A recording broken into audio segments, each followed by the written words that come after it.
Ang tama ng puso ko talaga kasi tawag yun ang lagi sa akin. Nakalala siya na anak ko pa makalala.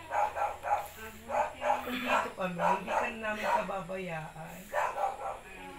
Kung yung pangangailangan mo diaper, meron ka namang mabibilhan dito anak, bibigyan kita ng pera. Kasi gusto ko nga, ang madala namin dito, yung talagang pangangailangan mo. Ikaw para ikaw na bumili ng mga pangangailangan mo. Mahirap manghula anak eh. Kaya ako, ang ibibigay ko sa iyo cash mismo.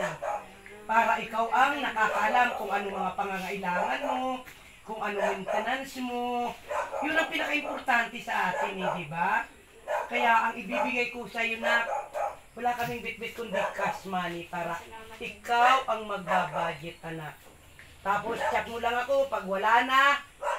Nandito si mami para hanggat buhay tayo, hindi ka namin pababayaan anak. Kaya nga nag-ako na ako kasi nandito na ako nakahiga pag naman madudumihan. Nagkakatugat sa likod mo anak. Diyos ko ano ba?